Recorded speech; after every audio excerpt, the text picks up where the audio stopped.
Pemirsa, Taiwan Business Club Bali merayakan hari jadinya yang ke-20 di Jimbaran Grand Ballroom Badung.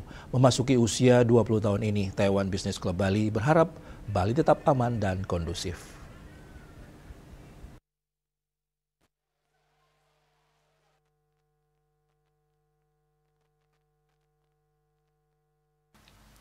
Menurut Ketua Taiwan Business Club Bali, Tung Nai Ping, selama ini iklim investasi dan bisnis di Bali cukup aman dan kondusif.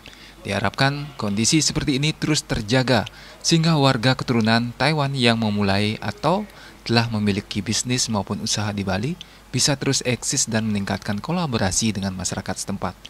Ia menambahkan umumnya warga Taiwan yang berbisnis di Bali bergerak di bidang kuliner dan pariwisata.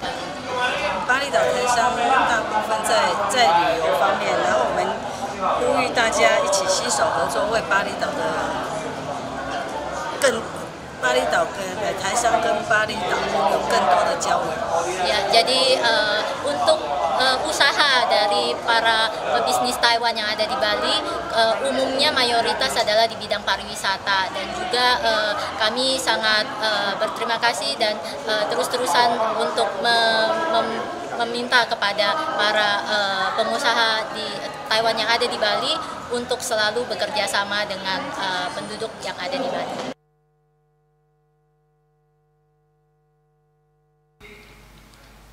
Pada perayaan HUT ke-20 ini, dilaksanakan serah terima jabatan pengurus dan ketua Taiwan Business Club Bali dari pengurus sebelumnya.